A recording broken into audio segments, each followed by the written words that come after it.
Hello students. बेटा अपना last topic है इस चैप्टर का इंटरफेरेंस ऑफ लाइट का।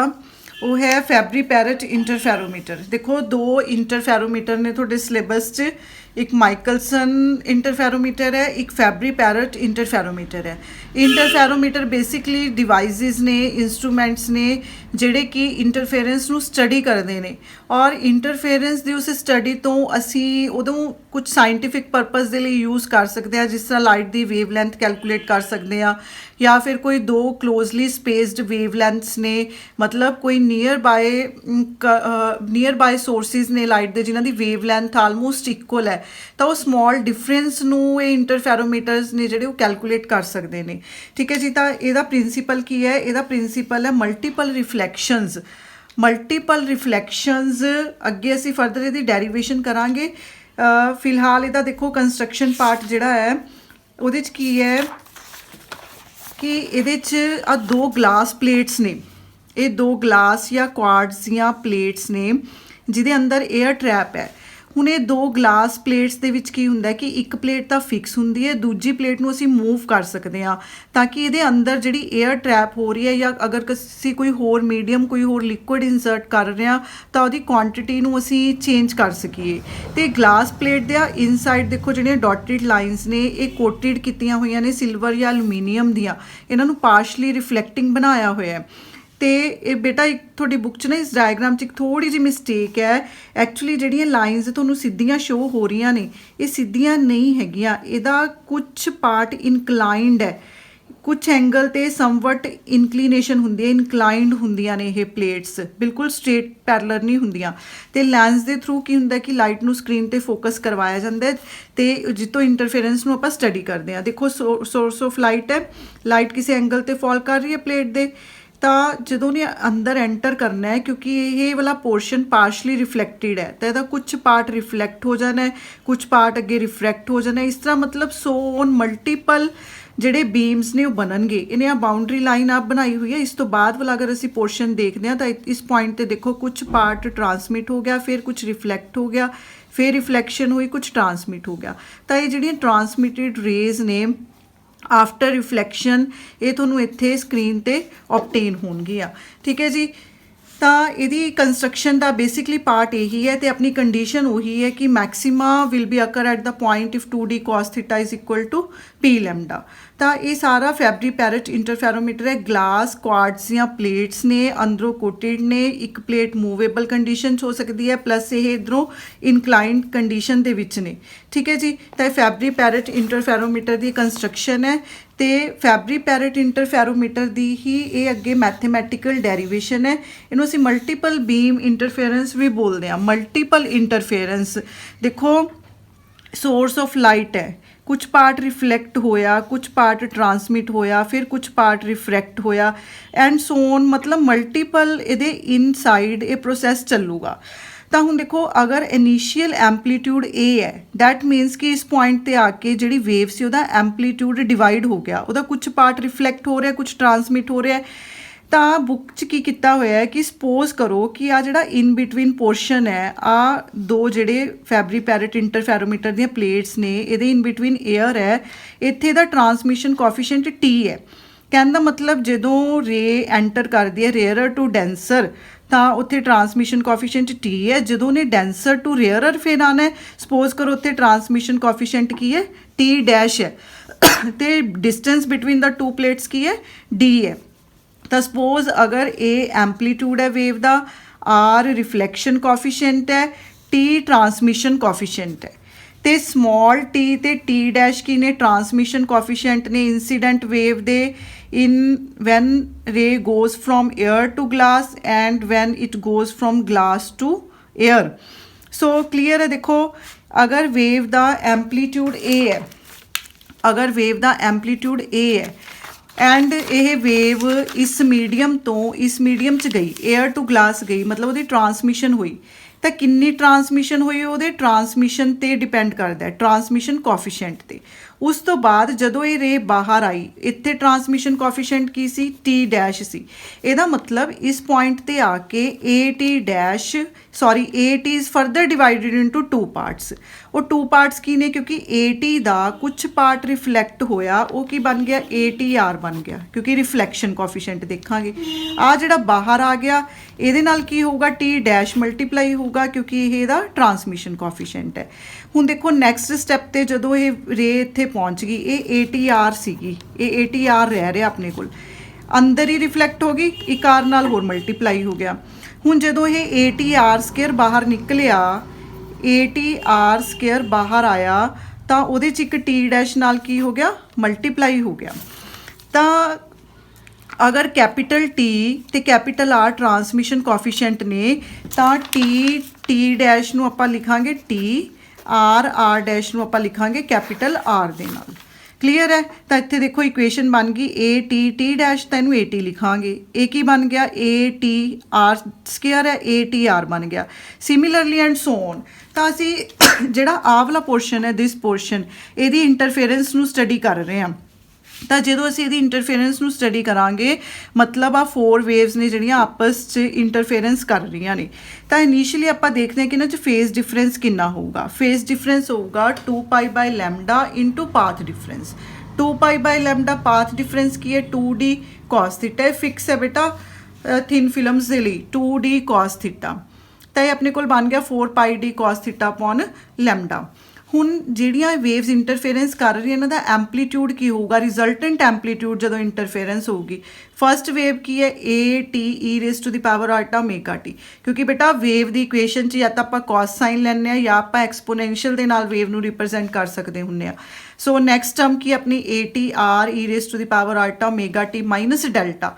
हुण क्योंकि फर्स्ट ते सैकेंड दे विच उरे फेज डिफरेंस आ जाना है तो नैक्सट स्टैप ते फेज डिफरेंस है जिहड़ा वो इनक्रीज़ होई जाऊगा। तो अगर असीं सारे चो ATe⁻⁴ कॉमन कड्ढदे हां तो अंदर अपने कोल की बच गया 1 + Re⁻⁻ minus delta minus i delta R square e⁻⁻2i delta बन गया। क्लीयर है। ये अपने कोल सीरीज़ बन गई बेटा। ये सीरीज़ दी आपां सीरीज़ का नैट रिजल्ट अगर यूज़ करते हैं तो ये सीरीज़ का रिजल्ट की बनूगा 1/1 माइनस R e⁻⁻⁻ डेल्टा। ये मैथेमैटिकल टर्म है। तो एंपलीट्यूड अपने कोल की हो गया AT⁻⁻t तो पे आई सी आ सारी वैल्यू की बन गई 1 - R e⁻⁻⁻ डेल्टा। हुण क्योंकि ये कॉम्पलैक्स टर्म है तो कॉम्पलैक्स कंजुगेट ले लो। कॉम्पलैक्स कंजुगेट आप लैने तो जिथे जिथे ऑल्ट है उत्थे उत्थे माइनस आ जाऊगा। इधर माइनस आ गया इधर माइनस की जगह पर की बन गया प्लस बन गया। तो रिजल्टेंट इंटेंसिटी की बन जूगी। तो रिजल्टेंट इंटेंसिटी क्योंकि सानू पता है कि किसी वेव की जिहड़ी इंटेंसिटी हुंदी है इंटेंसिटी इज़ स्केयर ऑफ एंपलीट्यूड। क्योंकि ये अपने कोल कॉम्पलैक्स टर्म ने तो इन्होंने आपां की लिखांगे y तो y का कॉम्पलैक्स कंजुगेट तो उन्हें अल्टीमेटली स्केयर नू रिप्रजेंट करना है। तो y आपां ने ले लिया वह कॉम्पलैक्स कंजुगेट ले लिया दोनों वैल्यूज़ नू मल्टीप्लाई किया तो आपां नू इंटेंसिटी पता लग जूगी इत्थे रिजल्टेंट इंटेंसिटी। तो जो असीं इन्हां दी स्केयरिंग करते हैं A² T² एक्सपोनेंशियल नाल एक्सपोनेंशियल खत्म हो गया। नीचे की है 1 - R e⁻⁴ delta 1 - R e⁻⁻ delta. Clear है जी। एक्सपोनेंशियल आप लिख लिया cos theta + ultra sine theta इनू की लिख लिया cos theta - ultra sine theta. तो A² T² ये सारा एक्सपैंड कर लो 1 - R cos theta - ultra R sine theta. Similarly 1 - R cos theta minus plus ultra R sine theta.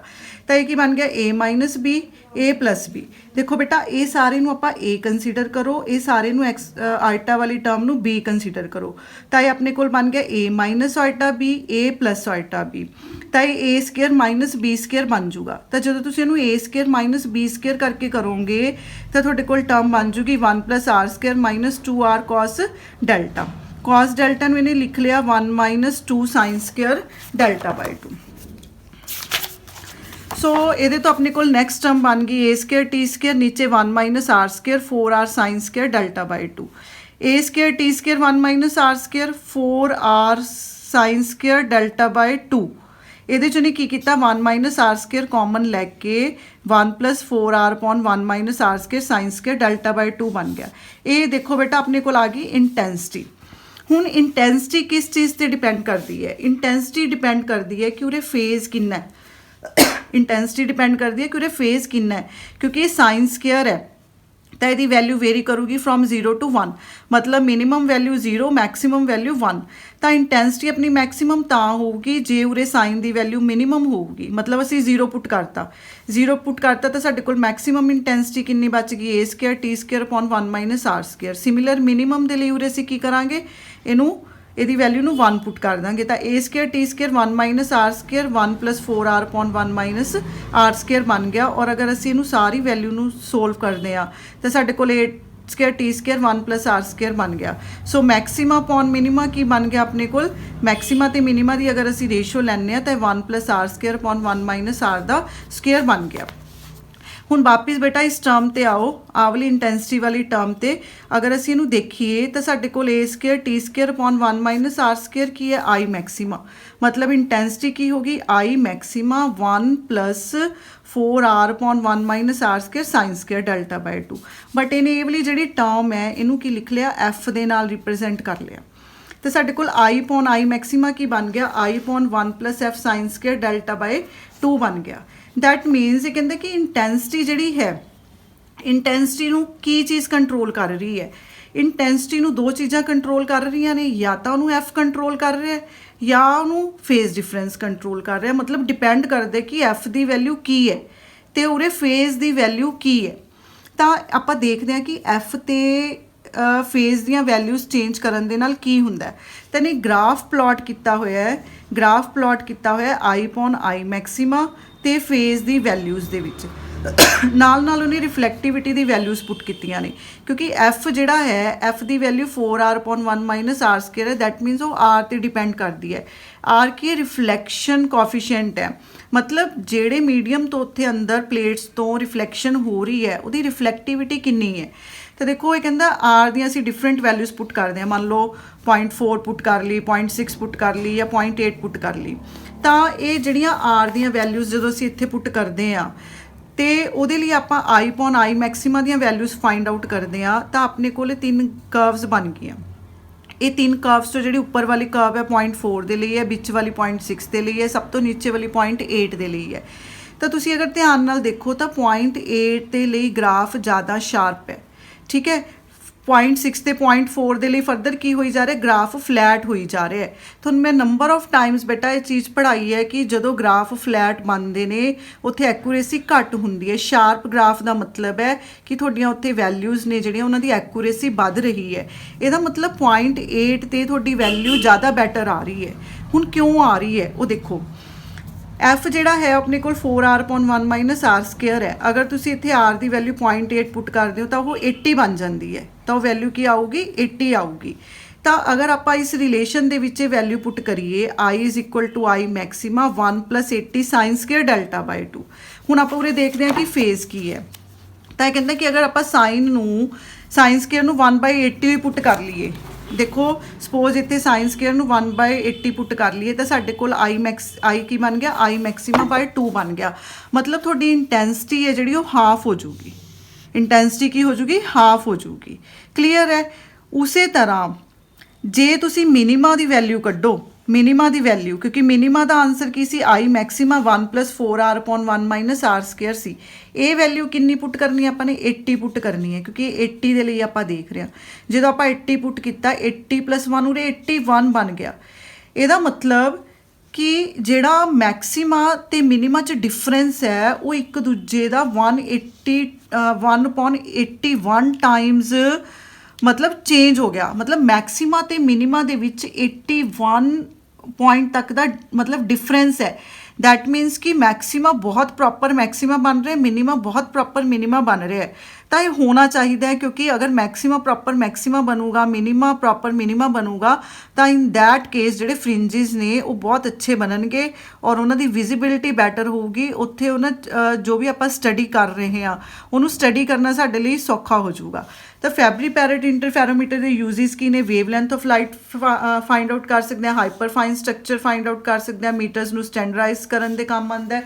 ठीक है जी बेटा, देखो थोड़ी बुक दे विच फैबरी पैरेट इंटरफेरोमीटर दी एप्लीकेशनस नहीं दित्तियां हुई, पर मैं तुहानूं दे रही हाँ।